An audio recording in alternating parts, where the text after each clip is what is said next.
It's time for us to pick back up with the book, People and Their Quilts, and see what John Rice Irwin talks about next.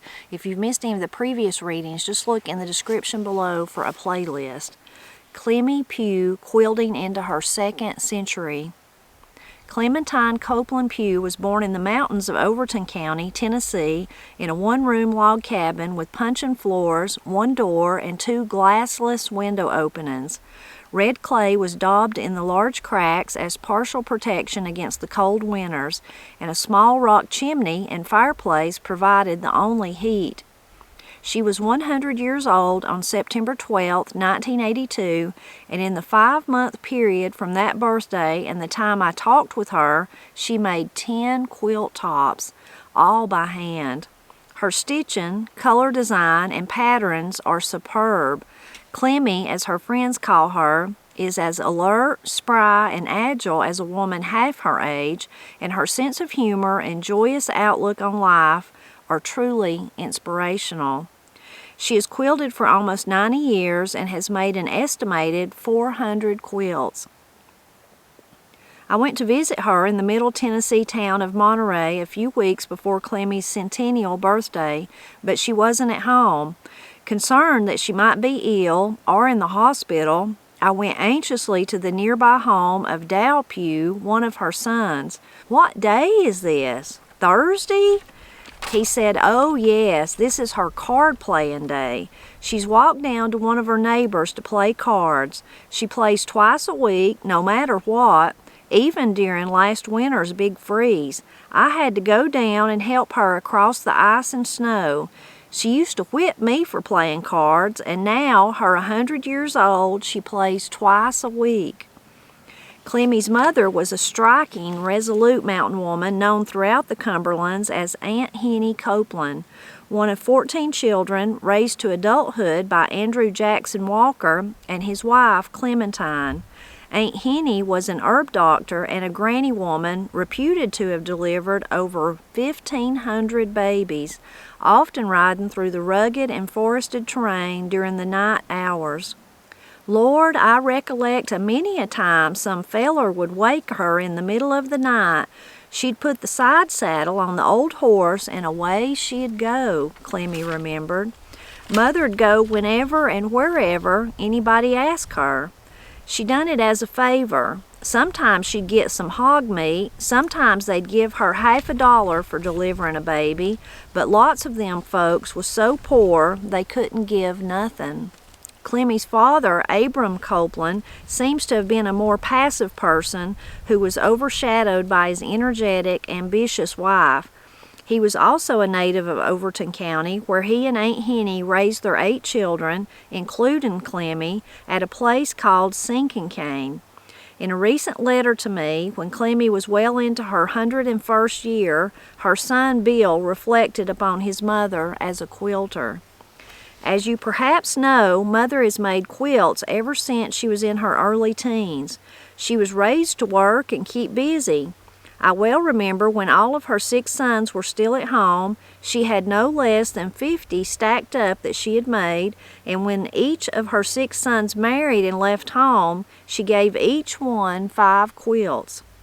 Since that time, there's no telling just how many she has made and given to her children and others, and to my knowledge, she has never received 1 red penny for them. In fact, I sometimes get a little steamed up by her heartiness, and then, too, she could never say no, and people knowing this take advantage of her." On September 12, 1982, Clemy's children and her friends sponsored a Clemy Pugh Day in commemoration of her 100th birthday. 500 people gathered to honor this venerable lady. I first came to know Clemy through her son, Dow. Dow went north to Battle Creek at age 16 and worked there for 35 years. After his wife died and his only son was killed in a bicycle accident, Dow returned home. But the old home place was gone. He bought the chimney, moved it to a site on a bluff near Monterey, and then, with the help of neighbors, built a cabin around his mother's old chimney. Dow started whittling and has become one of the South's best-known folk artists.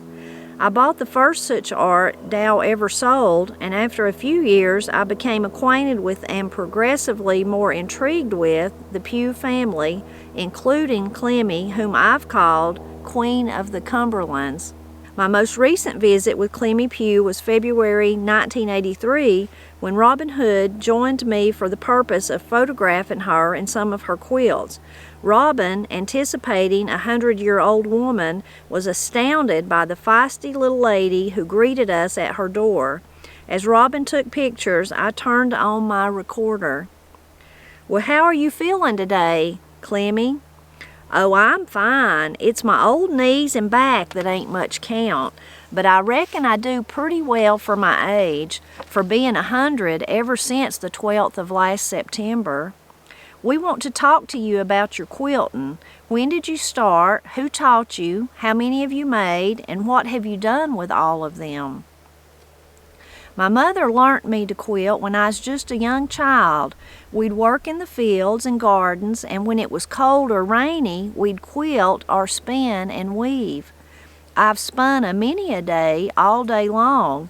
She'd card and I'd do the spinning, and she'd put the cloth in the loom and I'd weave it. I could weave a yard a day of the fine thread, you know, kept my foot a-going and a-throwing that old-fashioned shuttle all day long. We all kept busy. We had to. Mother had an old frame that hung from the ceiling, and the holes in the frame was burnt with burning irons. Didn't have no augers back then, you know. They'd just heat an iron poker or something in the fire and burn the holes. We kept it up all the time in the winter. Of course, in the summer, we had outdoor work to do, canning and carrying on, and being 10 in the family took a lot of cooking. Back then, did you use flour sacks or fertilizer sacks for making quilts? No, we didn't have no such back then. We'd take old worn-out pants, you know, and wash them and make quilts out of the best parts of them. Then my mother bought brown domestic sometimes, but she raised her own cotton and we'd pick it. She'd card the cotton for the quilt filling and for spinning too. She'd card and I'd spin and weave it. We'd make towels out of cotton. We never had a store-bought towel all the time I was growing up. They were all made of old homemade stuff, and we had straw ticks and feather beds we slept on.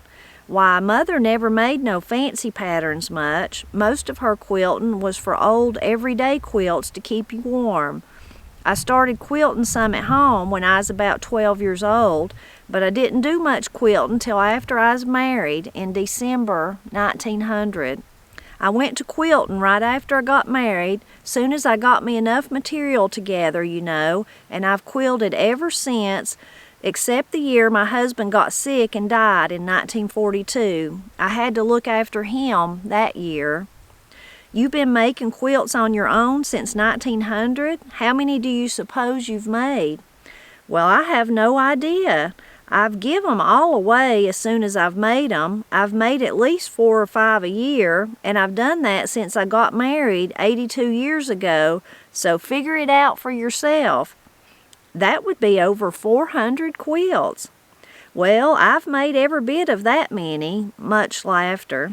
I always kept a quilt on hand, and then when I'd set down to rest, you know, I'd take my work up and work on the quilt. And you know, I never lost anything by giving things away. My husband said I gave a good living away.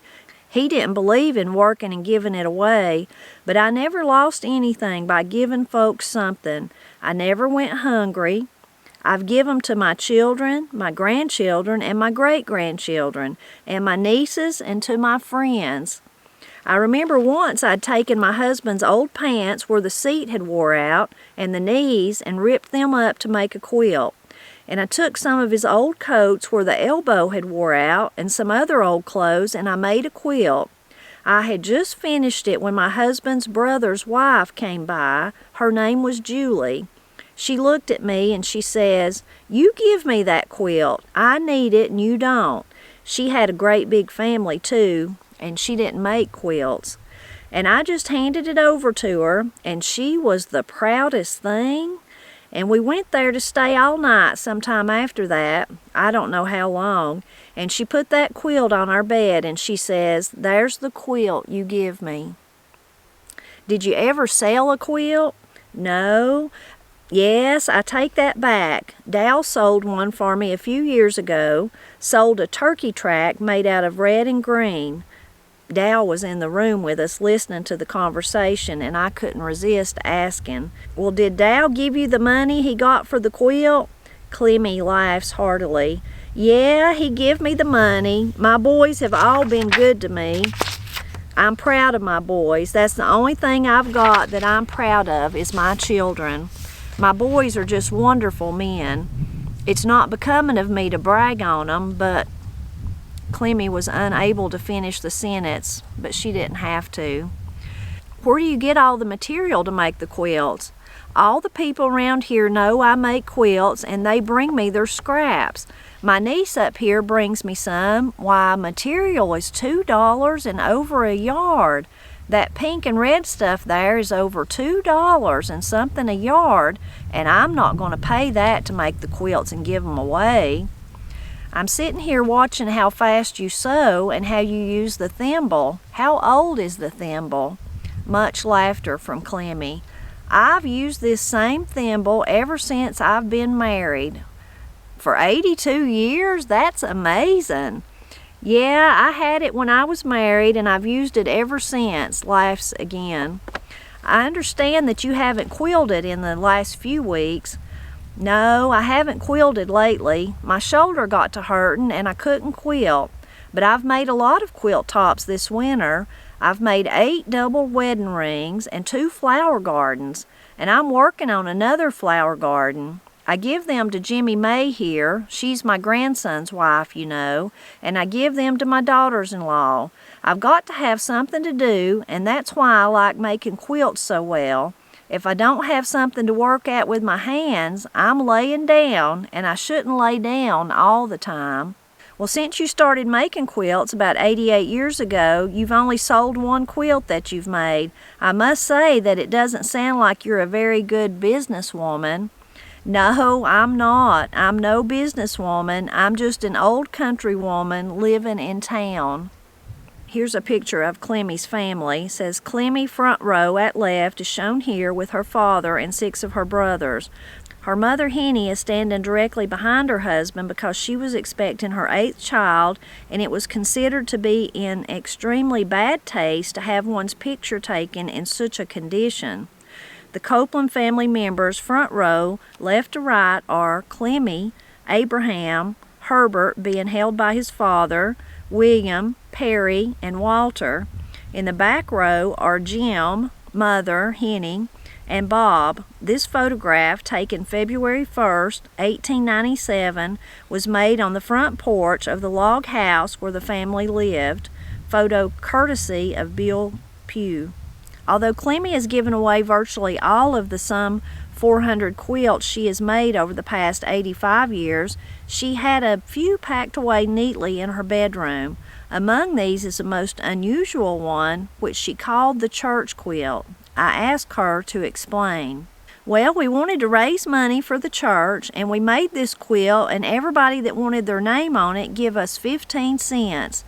So we made quite a lot of money out of it. All of us church women would get together and quilt. I made the batten out of homegrown cotton, you know, and put the cotton in and got everything ready, and the women come in and quilted. Certain women would be responsible for a square, and they'd put their name in the center of the circle, and they'd also be responsible for getting people to pay to have their names embroidered around that circle. 20 women were each responsible for a square. Their names appeared on the squares in the center of the circle, and they'd be responsible for getting other people to pay to have their names embroidered around that circle. There are a total of 316 names throughout the quilt, charged each one 15 cents to have their name put in, you know. You count the names on that at 15 cents, and that runs into a good bit of money. I give $10 for the quilt at public auction after it was finished, and that helped the church too. Why, I wouldn't take anything for this quilt. They's so many of them that's dead and gone." I asked Clemy where the actual quilting took place, what church it was for, and the year in which it was made. I had it set up in my house, and the women would come here. Look in the corner, the date's there. I think, yes, it was 1935. We done it for the Baptist church here in Monterey. We generally work on it during the day. Us old women didn't get out too much of a night. Clemy's grandparents, Andrew Jackson Walker and his wife Clementine Walker, are shown here with their 14 children. Clemy's mother, the legendary Aunt Henny Walker Copeland, is shown at the extreme right of the second row. This is, family members state, the only time that all the children were ever together with their parents. The picture was taken about 1885. The members of the Walker family are identified as follows from left to right. First row, Bill, Jim, Andrew Jackson, father, Clementine, mother, Susan, and Belle. In the second row are Kate, Lou, Roseanne, Leanne, Priscilla, and Henrietta, Henny. In the third row are Jack, Joe, Bob, and Holla. Tyler Bunch the quilter. Tyler Bunch is one of the most venerable and kindly of the many mountain men I've known. His home is in the isolated section of Hancock County, Tennessee, deemed by the United States government a few years ago as being the third poorest county in the country. The Bunch home is located in one of the most remote sections of the county, at the head of Snake Hollow and near the community of Blackwater. Newman's Ridge towers over Snake Hollow and over the Bunch house. This area is the home of a mysterious group of people called Melungeons who were living here when the first settlers penetrated the area. Their origin has never been determined. Some have claimed the Bunches were part Melungeon, and this has infuriated Tyler. Perhaps for this reason he has been somewhat skeptical of outsiders, especially writers, and would never allow his picture to be taken. He told me that I was the first person that he ever allowed to photograph him. He laughs about the first time we met on a cold December afternoon when he was working in his tiny improvised blacksmith shop. I've bought numerous mountain relics from him over a 25-year period, but I had never asked about quilts. When I told Tyler and his wife that I was doing a book on quilts, to my surprise, he told me of his experience as a quilter. Tyler reminds me in many ways of Alex Stewart. They both live in Hancock County, separated by only 15 miles, but by a lot of rugged mountain terrain. They are both about as tough as men can be. They have been prodigious workers. They have mastered dozens of crafts and trades, and they are both gentle and compassionate men.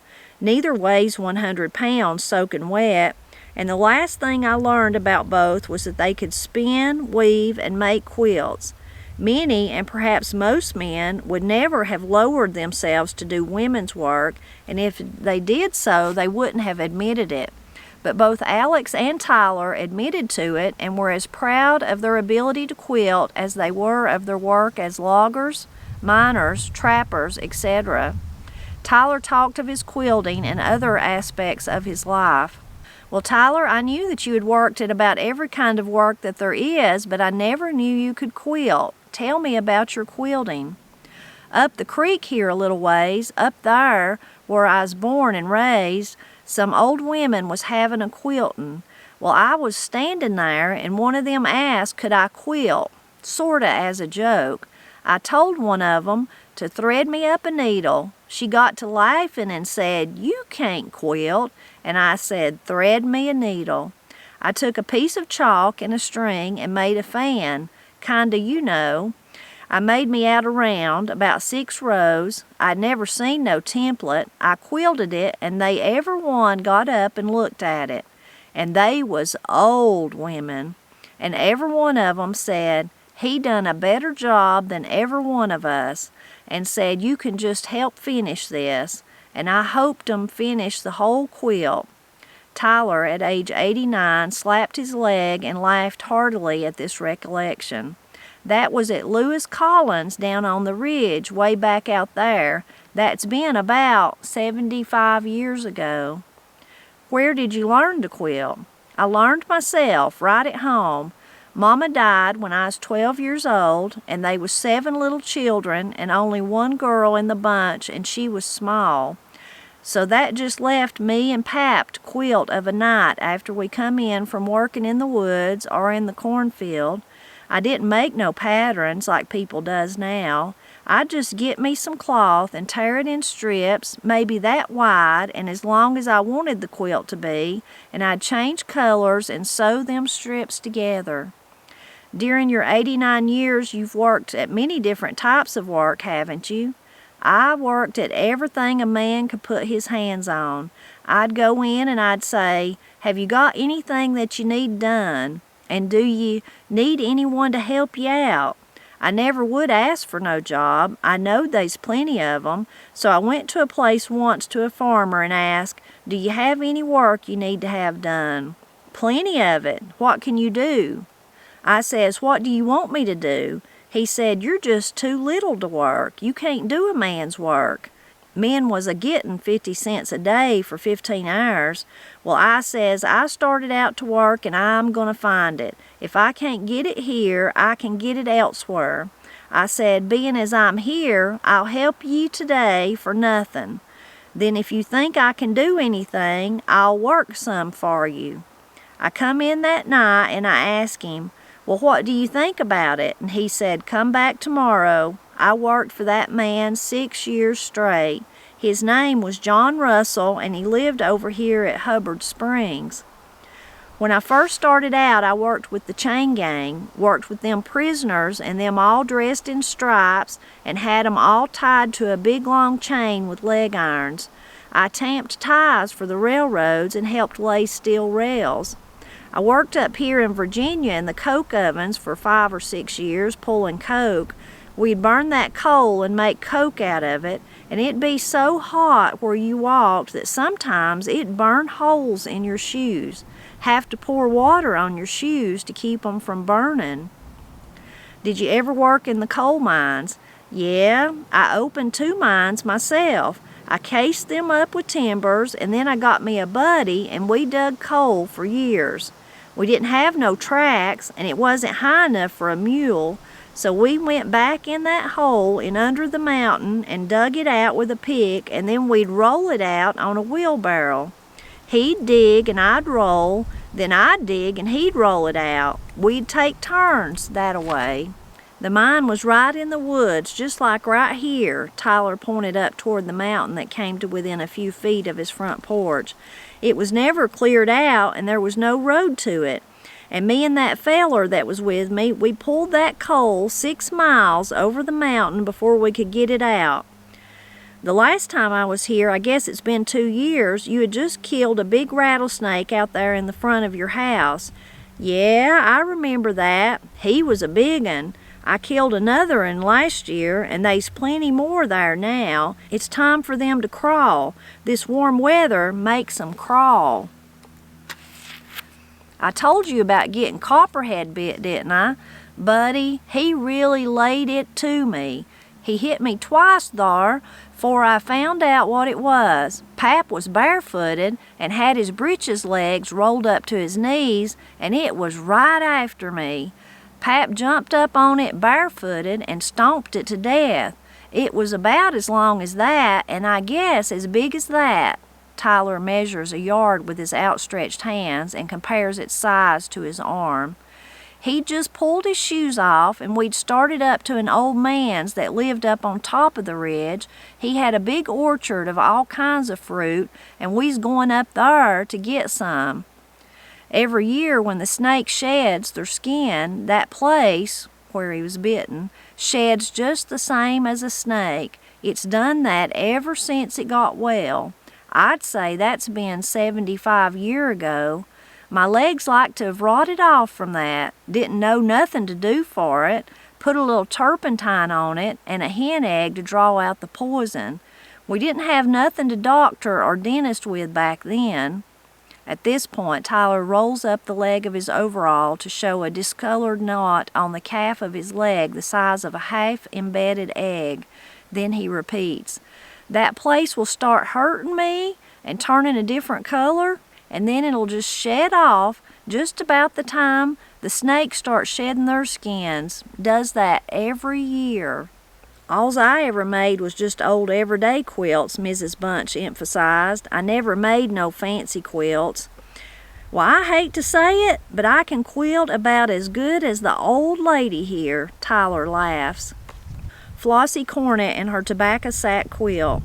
The top of this quilt is made of Bull Durham tobacco sacks, and it's as good as any material you can buy. My husband started working in the mines when he was 11 years old, and he worked there till he got the black lung when he was 48 years old. He had all the miners who worked with him to save him the little tobacco sacks, and he'd bring them to me to make quilts. He was a good daddy. Flossy Cornet, Jeff, Kentucky.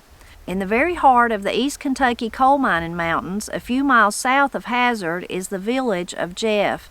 Bet Marshall, a native of the Kentucky mountains who is now on the staff of Moorhead College, told me there were several quilters in that area and that Flossy Cornet was a good example. We found that Flossie was indeed a quilter and that she was most willing and anxious to discuss her favorite subject. She had a large quilt in a frame suspended from the ceiling in her living room and was quilting on the March day we visited her. I asked her about her career as a quilter. Flossie, everywhere I look I see stacks of quilts you've made. I get the idea that you like to quilt. Oh, Lord, I love it. I can sit all day long and quilt. I love to sit and quilt when it's snowing outside. Just sit there and quilt and watch the snow coming down. Tell me about your childhood and how you got started quilting. I was born down here at Little Leatherwood, Kentucky, about 30-something miles from here. We was raised in a little log cabin that Daddy built himself. We had it pretty rough, but we never worried about nothing to eat, though.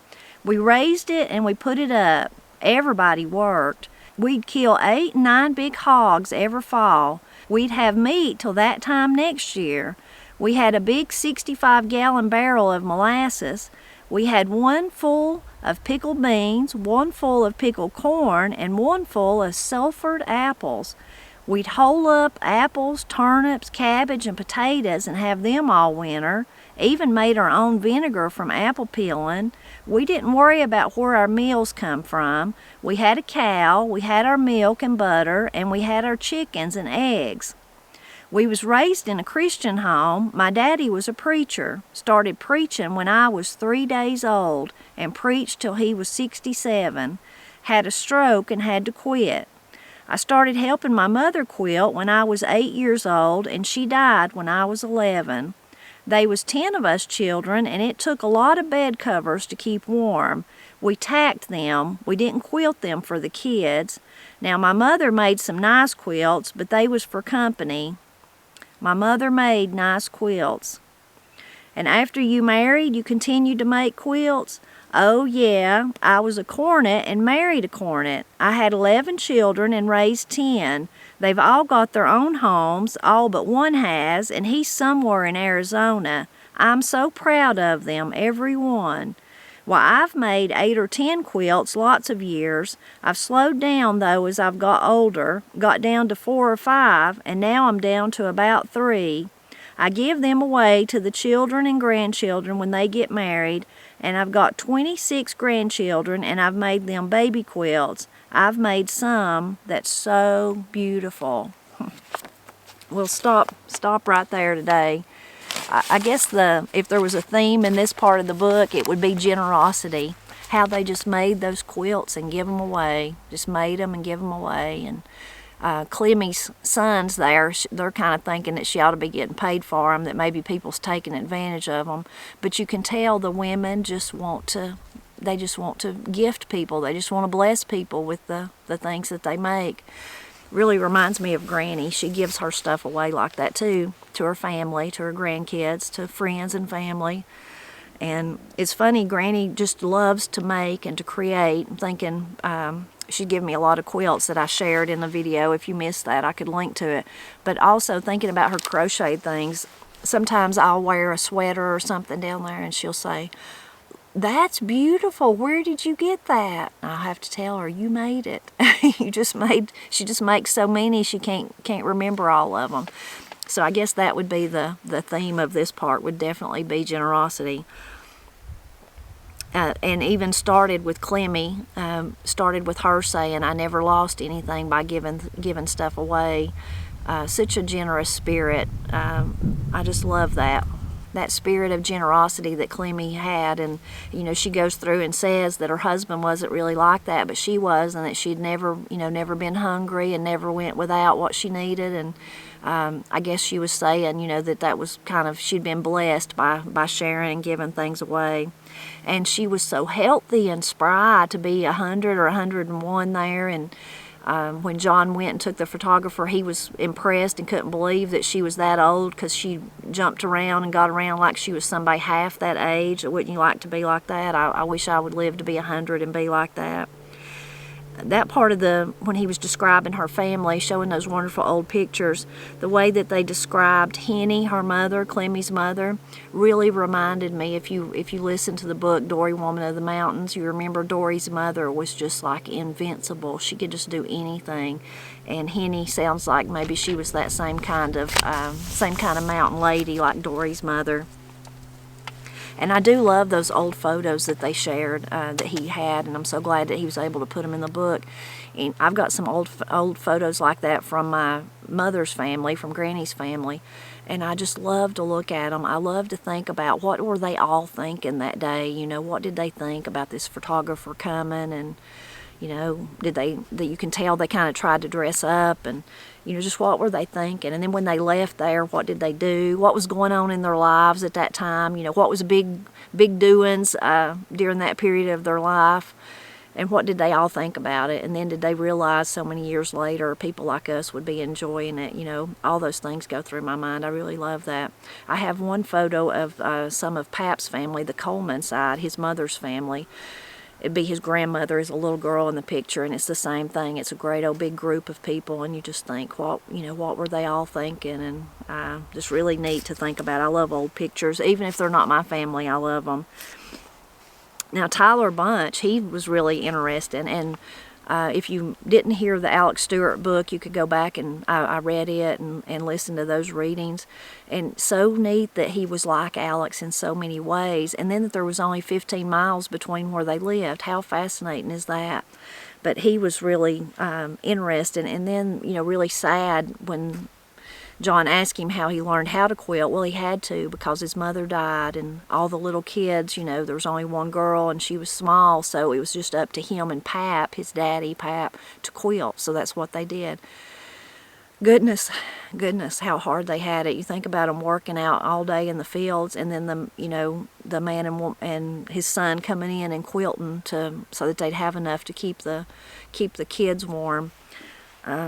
I really liked that part, really, really touching. And of course the rattlesnake, how crazy is that his daddy stomped it with his bare feet, or it was a copperhead, wasn't rattlesnake, stomped it with his bare feet. And then, fascinating too that Tyler tells that every year that little place on his leg scales off, like how a snake will lose its skin. Really, really interesting. And Flossy there at the end, also talking about how, and I think it seems like every person though mentioned that, maybe not Tyler, but the others, I'm getting cold sitting out here, but mentioned how proud they were of their children. They were proud of their quilts. Flossie said, I've made some beautiful ones, but also proud of their children. I just love that. That's so touching.